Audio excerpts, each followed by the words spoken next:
Everyone, I hope आप सब लोग बहुत अच्छे होंगे। वीडियो का टाइटल देख के आपको पता लग गया होगा कि मैं आज मांगने वाली हूँ आप लोगों की हेल्प।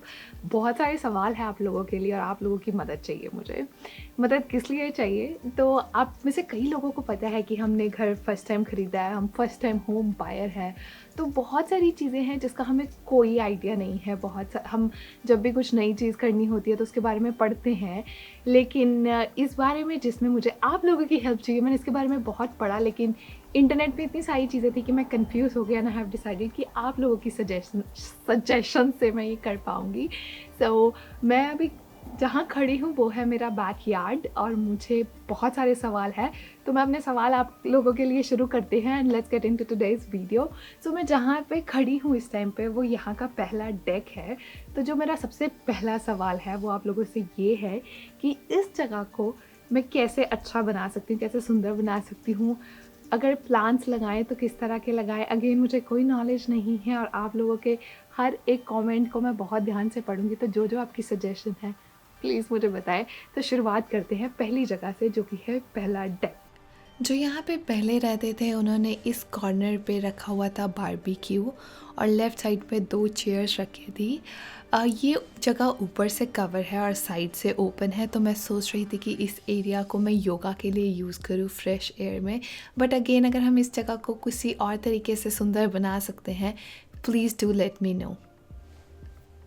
और ये फिर 4 स्टेप्स के बाद आता है हमारा दूसरा डेक। ये डेक काफ़ी बड़ा है ऊपर वाले डेक से, आप देख ही सकते हैं। और यहाँ पे जो मेरा आप लोगों के लिए सवाल है वो ये है कि यहाँ पे किस तरह का फर्नीचर रखना चाहिए। यहाँ पे हम पैटियो बनाने का सोच रहे हैं। जगह काफ़ी बड़ी है लेकिन ये नहीं पता कि कैसा फर्नीचर रखना चाहिए।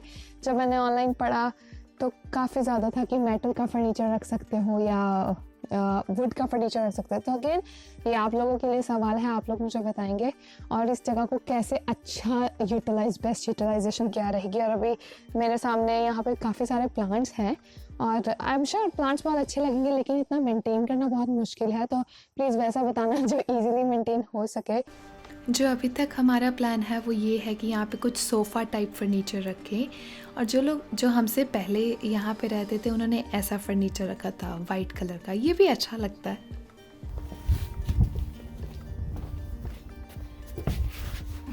अभी टेम्परेचर है 14 डिग्री और मुझे लगता है 7-8 महीनों के बाद ऐसा हुआ है कि बाहर बिना जैकेट के मैं आई हूँ और 5 से 10 मिनट से ज़्यादा खड़ पा रहे हैं। नहीं तो इतनी ज़्यादा ठंड होती है, चाहे सूर्य देवता जी हो भी, लेकिन ठंड में बाहर खड़ा ही नहीं जाता।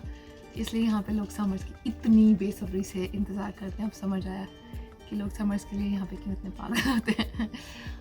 सूर्य देवता जी आ जाओ आ जाओ आ जाओ। तो ये था तो हमारा डेक। अब चलते हैं जो मेन, जिसके लिए हमें बहुत काम करना पड़ेगा, वो है यार्ड, ग्रास एरिया। आओ आपको दिखाती हूँ। लेकिन उससे पहले मैं अपने नेबर्स के बैकयार्ड आपको दिखा दूं। सिंस अब समर आने वाली है तो सब लोग अपने बैकयार्ड में काम करना शुरू कर गए हैं और ये जो सारे पेड़ देख रहे हैं इनमें जब पत्ते आ जाएंगे तो सबके बैकयार्ड बहुत ही सुंदर लगेंगे। और उसके बाद आता है हमारा यार्ड एरिया। तो ये जो सारी जगह है ये ग्रास है और इसके साथ जो जगह है उसको उस पर पेड़ पौधे, ऑलरेडी पेड़ तो लगे हुए हैं। कितने पेड़ लगे हुए हैं? 4-5 पेड़ लगे हुए हैं। लेकिन इसमें कौन से प्लांट्स लगाने हैं, कौन से फ्लावर्स लगाने हैं, इसके लिए क्या क्या करना है, सबसे पहले तो पत्ते उठाने हैं, इतना मुझे पता है।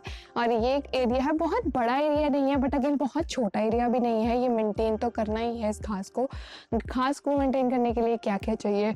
और मेरे पीछे आप ये देख सकते हो एक लकड़ की बनी हुई है। यहाँ पे भी बहुत सारे पेड़ यहाँ पे भी बहुत सारे प्लांट्स लग सकते हैं। और आंटी ने बेचारे ने जो पहले रहते थे काफ़ी मेहनत की हुई है इस बैकयार्ड पे। आई रियली वांट कि मैं भी एटलीस्ट उतना तो मेंटेन रखूँगी, फ्लावर्स दिखे, अच्छा लगे। और बहुत काम करने वाला है ये, बहुत इजी नहीं होने वाला है। और पूरे बैकयार्ड में जो सबसे अच्छी चीज़ लगती है वो है बर्ड हाउस, जिसको मैंने मेंटेन किया हुआ, उसमें मैं खाना डालती रहती हूँ क्योंकि वो मेरा फेवरेट है। तो हाँ, यहाँ पे भी काफ़ी जगह है, तो यहाँ पे भी एटलीस्ट 5-6 प्लांट्स लग सकते हैं। तो किस तरह के प्लांट्स लग सकते हैं, उसके अंदर भी प्लांट्स लगने के लिए बहुत जगह है। तो प्लीज़ मुझे बताएं कि कैसे प्लांट लगने चाहिए और ये जो जगह है इसको कैसे मैं मेंटेन कर सकती हूँ, क्या क्या इक्विपमेंट्स चाहिए, क्या क्या चीज़ें चाहिए। नीचे बहुत सारी चीज़ें पड़ी भी है, जिनका घर है वो छोड़ के भी गए हैं, वो भी मैं आपको भी दिखाती हूँ। तो ये है वो सारी जगह जिसमें हमें पूरी ग्रास मेंटेन करनी है, जो मुझे पर्सनली ऐसा लग रहा है कि ये बहुत ही जगह छोड़ी हुई है, इतनी जगह की ज़रूरत नहीं है, हम इसको कम कर सकते हैं कि, बट वो कम भी कर रहे हैं। ये कैसे ये इसको हटा के या कुछ स्टोन्स रखें, क्या रखें। सो बहुत सारे क्वेश्चंस हैं, बहुत ज़्यादा सवाल हैं। और इसके बाद जो जगह आती है वो है ये वाली जगह। दूसरी साइड है अगेन सेम चीज़ कि यहाँ पे इतनी जगह छोड़नी चाहिए कि नहीं। ये पेड़ों पे भी शायद पत्ते आएंगे, बट कब आएंगे आई डोंट नो। तो आई थिंक हमारे बैकयार्ड में 1 2 3 4 पेड़ हैं। ओके, सो ये था हमारा पूरा ग्रास एरिया। यहाँ पे भी दूसरा दरवाज़ा है। ये दोनों दरवाजे कहाँ जाते हैं वो मैं आपको बताती हूँ अभी। और ये है खुफिया रास्ता। ये जगह है वो, उसमें भी काफ़ी कुछ सामान रखा हुआ है। अगेन जो पहले यहाँ पे रहते थे, ये सारा सामान उन्होंने ही रखा हुआ है, हमने अभी तक कुछ भी नहीं किया। सो यहाँ पे ये भी पड़ा है आई थिंक पत्ते वगैरह उठाने के लिए। और ये बड़े क्यूट से पड़े हुए हैं यहाँ पे। That's so sweet. और बहुत सारे टूल्स पड़े हैं, लेकिन वो टूल्स क्या हैं अगेन मैंने कभी यूज़ ही नहीं किए, पता भी नहीं है। लेकिन यहाँ पे काफ़ी सारे टूल्स भी पड़े हुए हैं, चीज़ें भी पड़ी हुई हैं जो जो चाहिए होता है। और यहाँ पे भी बहुत कुछ पड़ा हुआ है। अगेन मुझे कुछ नहीं पता कि क्या है क्या नहीं। हम दिसंबर में आए थे और तब से बर्फ़ पड़ रही है, तो हमने इस पर कुछ नहीं किया। बट अगेन बहुत ज़्यादा काम करने वाला है। अब ये आप लोगों की रिस्पॉन्सिबिलिटी, आप मुझे गाइड करोगे और मैं इसको एक सुंदर सा बैकयार्ड करेंगे। अगेन हो भाई साहब, आई नो इट्स बहुत आसान नहीं होने वाला, ये काफ़ी मेहनत वाला काम है, लेकिन आप और मैं मिलके ज़रूर करेंगे। तो ये था पिछले वाला यार्ड यानी बैक यार्ड। अब हम चलते हैं आगे की और देखते हैं कि आगे कितना काम करने वाला है। अभी पिक्चर बाकी है मेरे दोस्त, आगे भी काफ़ी एरिया हमारे पास। Let's go. तो ये जो दरवाज़ा आप देख रहे हो, ये हमें अपने घर के सामने की तरफ लेके जाएगा। ये घर की एक्चुअली एक साइड है, लेफ्ट साइड है, लेकिन मैं आपको दिखाई देती हूँ।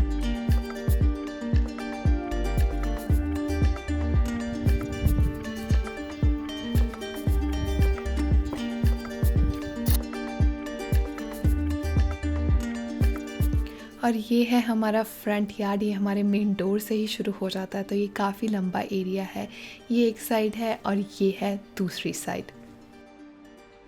और ये जो आप पेड़ मेरे पीछे देख रहे हो, ये सिटी का पेड़ है। हालांकि ये बिल्कुल हमारे घर के बाहर है, लेकिन हम इसको हाथ भी नहीं लगा सकते। मतलब अगर हम इसको कुछ भी करेंगे, काटेंगे या कुछ भी करेंगे, तो सिटी बहुत ही मोटा फाइन देगी हमें।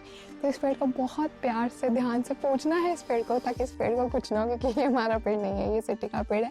लेकिन हाँ, ये जो इसके बाद की पिछले वाली सारी जगह है वो हमारी रिस्पॉन्सिबिलिटी है, वो हमें मेनटेन करना है। सारा ग्रास, सारे प्लांट्स, सब कुछ बहुत ही गंदा लग रहा है अभी, बट आई थिंक सो अगर हम उसको अच्छे से मेंटेन करेंगे तो एक घर को और सुंदर बनाए। तो ये है सारी जगह जो हमें मेंटेन करनी है। अगेन आसान काम नहीं है, बट मैं बहुत ज़्यादा एक्साइटेड हो गई कि मुझे पता है कि एक बार ये, एक तो वैसे मुझे ग्रीन ग्रास, नेचर किसको नहीं पसंद इतना। अगर इसको मैं इमेजिन कर सकती हूँ कि फूल लगने के बाद ये कितना सुंदर लगेगा। एंड बहुत पढ़ना पड़ेगा आप लोगों के कमेंट्स की। अब मैं वेट कर रही हूँ ताकि मैं अगले स्टेप्स ले सकूँ, इसको अच्छे से कर सकूँ। तो ये थी मेरी आज की वीडियो। मैंने आपको फ्रंट यार्ड दिखा दिया, बैक यार्ड दिखा दिया। अब आपकी ड्यूटी शुरू होती है। मैं आपके कॉमेंट्स का वेट करूँगी ताकि हम और आप मिलके इस जगह को और सुंदर बना सकें। So thank you so much for watching my today's video. आप लोग अपना ध्यान रखें, हंसते रहें, मुस्कुराते रहें, कीप स्प्रेडिंग हैप्पीनेस। और प्लीज़ कमेंट करना मत भूलिए, क्योंकि अब ये आपकी रिस्पॉन्सिबिलिटी है। Take care, bye.